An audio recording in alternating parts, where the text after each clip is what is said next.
नमस्कार, प्रतिदिन अखबार संपादकीय ऑडियो में आपका स्वागत है। पढ़ाई का परिदृश्य, जनसत्ता, अलगाव के इलाके, ईरान पाकिस्तान टकराव के खतरे, हिंदुस्तान। अब आर्टिकल विस्तार से। पढ़ाई का परिदृश्य, जनसत्ता, शिक्षा का अधिकार कानून बना तो भरोसा जगा कि न सिर्फ सभी बच्चों तक पढ़ाई लिखाई का सुविधा का विकास होगा बल्कि इसके स्तर में भी सुधार होगा। मगर पिछले कुछ वर्षों से शिक्षा संबंधी वार्षिक रिपोर्ट में यह तस्वीर कुछ निराशाजनक ही देखी जा रही है। प्राथमिक कक्षाओं के दाखिले में जरूर कुछ वृद्धि हुई है, मगर 14 साल से अधिक उम्र के बच्चों के बीच में पढ़ाई छोड़ने की दर पर काबू पाना कठिन बना हुआ है। सबसे चिंताजनक स्थिति है कि बच्चों में बुनियादी पाठ तक पढ़ पाने की क्षमता का विकास नहीं हो पा रहा है। शिक्षा की ताजा वार्षिक रिपोर्ट में बताया गया है कि 14 से 18 वर्ष आयु वर्ग के करीब 87% बच्चे शैक्षणिक संस्थानों में पंजीकृत हैं, मगर उनमें से 25% छात्र अपनी क्षेत्रीय भाषाओं में कक्षा 2 के स्तर की पाठ्य सामग्री भी धारा प्रवाह नहीं पढ़ पाते। गौरतलब है कि शिक्षा संबंधी वार्षिक रिपोर्ट ग्रामीण क्षेत्रों में पढ़ाई लिखाई के स्तर का मूल्यांकन करने के मकसद से तैयार की जाती।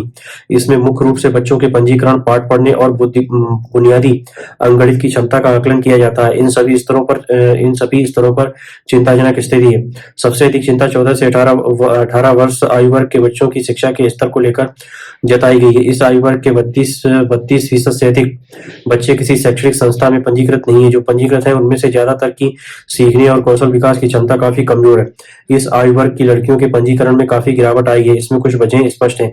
अधिकतर बच्चों के बीच में पढ़ाई छोड़ने का बड़ा कारण परिवार की आर्थिक स्थिति ठीक न होना रहा है। उसके बाद स्कूलों की स्थिति ठीक न होना, उसमें बुनियादी सुविधाओं का अभाव आदि के अनेक कारण हैं। हालांकि रिपोर्ट में यह भी कहा गया है कि कोविड के बाद बहुत सारे निजी स्कूलों के स्थायी रूप से बंद हो जाने और लोगों की वित्तीय स्थिति ठीक न होने की वजह से बड़ी संख्या में बच्चे सरकारी स्कूलों में वापस लौटे हैं, मगर वहां उन्हें फिर उन्हीं स्थितियों का सामना करना पड़ रहा है जो 10-12 साल पहले करना पड़ता था।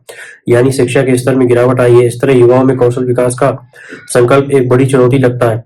ग्रामीण क्षेत्रों में सरकारी स्कूलों की दशा को अनेक अध्ययनों में चिंता जाहिर की जाती है और उन्हें सुधारने के सुझाव दिए जाते रहे, मगर राज्य सरकारें इस तरफ अब तक गंभीर नजर नहीं आती हैं। बहुत सारे स्कूलों में छात्रों के अनुपात में अध्यापक तो दूर, 1 या 2 अध्यापकों से काम चलाना पड़ता है। कई राज्यों ने अध्यापकों की कमी दूर करने के लिए अनुबंध आधार पर पैरा शिक्षकों की भर्ती का रास्ता अख्तियार कर लिया है। नियमित अध्यापकों को विभिन्न सरकारी योजनाओं के क्रियान्वयन में लगा दिया जाता है। इस तरह अध्यापकों को जितना ध्यान विद्यार्थियों को पढ़ाने और उनके व्यक्तित्व विकास पर देना चाहिए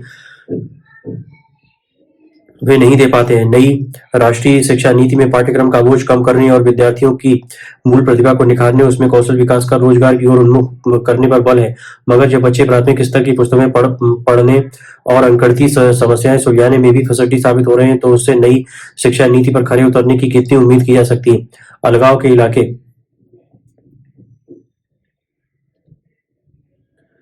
ईरान और पाकिस्तान एक दूसरे की जमीन पर हमले कर नए संघर्ष को जन्म दे दिया है। हालांकि अब दोनों देश संतुलित प्रतिक्रिया दे रहे हैं। उनका दावा है कि वे इस संघर्ष को आगे नहीं बढ़ाना चाहते, मगर इससे विश्व राजनीति में सरगर्मी बढ़ गई है। ये हमले ऐसे वक्त में हुए हैं जब दोनों देश अपनी सीमा में सक्रिय अलगाववादी समूह को खत्म करने के लिए साझा रणनीति पर काम करने के लिए सहमति बना रहे थे। दावोस में ईरान के विदेश मंत्री जब पाकिस्तान के कार्यवाहक प्रधानमंत्री से मिले तो दोनों ने इसी मसले पर बातचीत की, मगर उसके एक दिन बाद ही ईरान ने पाकिस्तान के बलूचिस्तान इलाके में हमला कर दिया। उसके जवाब में 2 दिन बाद पाकिस्तान ने भी ईरान के सिस्तान और बलूचिस्तान वाले इलाके में गोले दाग दिए। दोनों के दावा है कि उन्होंने उन इलाकों में सक्रिय अलगाववादी समूह को खत्म करने के मकसद से हमला किया। उनका लक्ष्य नागरिक ठिकाने कतई नहीं थे। हालांकि मीडिया रिपोर्टों में खुलासा हुआ है कि इन हमलों में दोनों तरफ के नागरिक भी मारे गए और घायल हुए।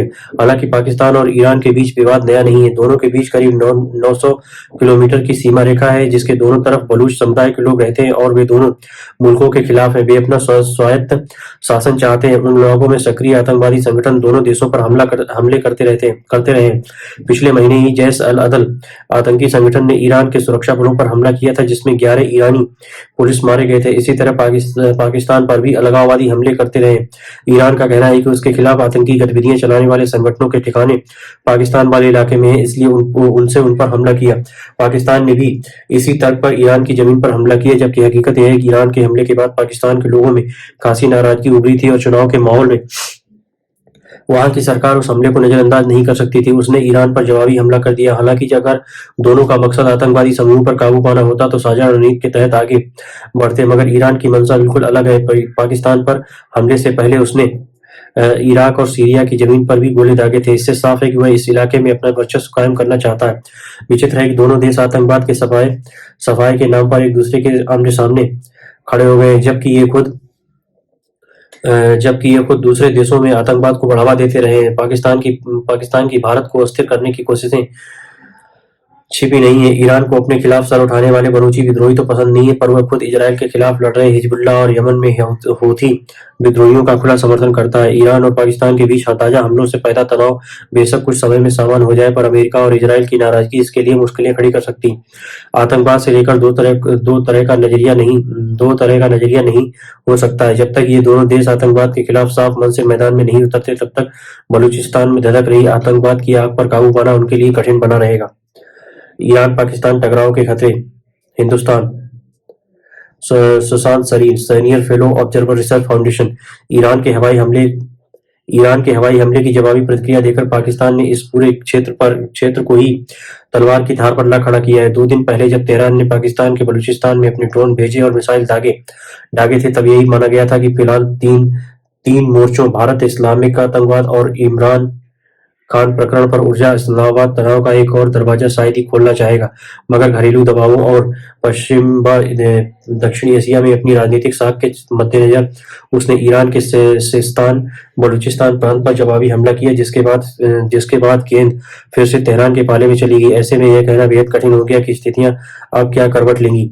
ईरान के लिए दो तरफा मुश्किलें हैं।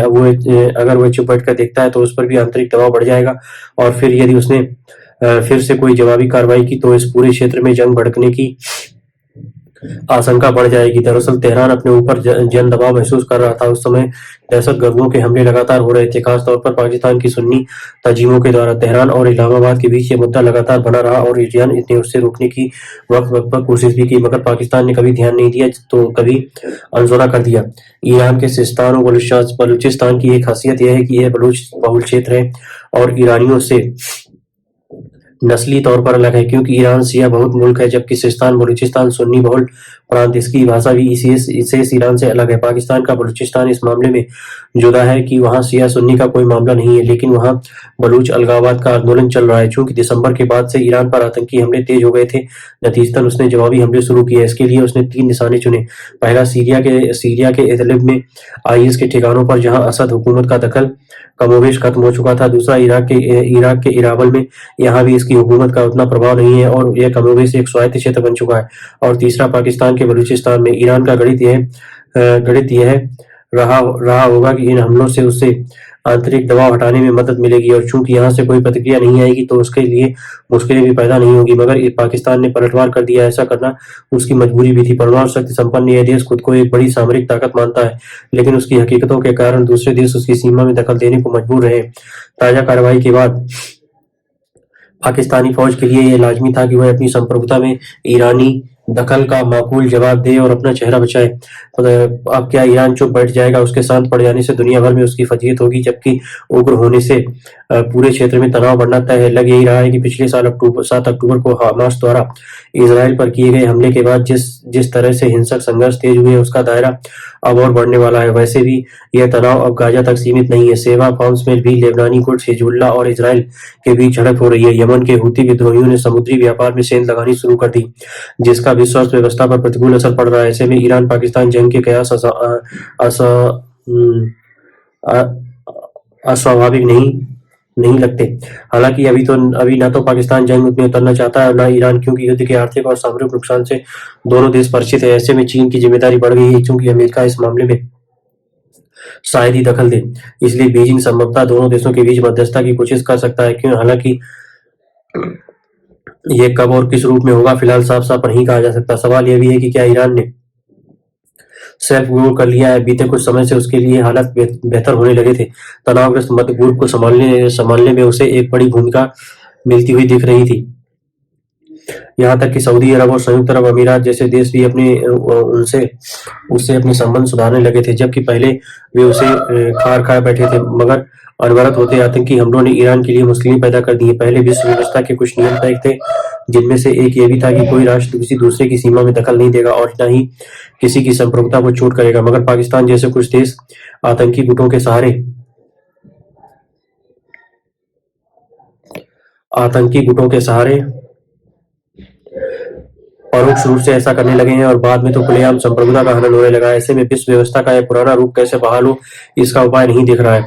ये अभी किसी बड़े देश के पास इतनी ताकत नहीं दिख रही है कि वह विश्व व्यवस्था को दुरुस्त कर सके। इस सूरत हाल में हम कहाँ खड़े हैं, इस लिहाज से भारत के लिए यह ठीक ही है कि पाकिस्तान एक अन्य मोर्चे पर व्यस्त हो जाए। इससे हमारी तरफ हो रही हमारी हिमाकत कुछ रुक सकेगी, मगर यदि इस तनाव की आग तेज होती है और समुद्री मार्गों में गतिरोध पैदा होता है तो हमारे लिए भी दिक्कतें पैदा हो सकती हैं। हम ईरान के साथ पूरी तरह से नहीं जा सकते, क्योंकि ऐसा करना हमारे कई मित्र राष्ट्रों को नागवार गुजर सकता है, लेकिन हम पाकिस्तान का भी समर्थन नहीं कर सकते, क्योंकि उसने हमेशा हमसे शत्रुता का भाव रखा है। स्पष्ट है, हमारे पास सीमित विकल्प हैं, इसलिए हमें अपने हितों को सर्वोपरि रखकर ही कदम बढ़ाना होगा। फिलहाल हम पर कोई खतरा नहीं है, लेकिन खाड़ी देशों का तनाव हमारे यहाँ तेल जैसी जरूरी चीजों पर प्रतिकूल असर डाल सकता है, साथ ही समुद्री व्यापार को भी प्रभावित कर सकता है। लिहाजा इस पूरे घटनाक्रम पर सतर्क निगाह रखते हुए वैकल्पिक उपायों पर भी गौर करना होगा। धन्यवाद।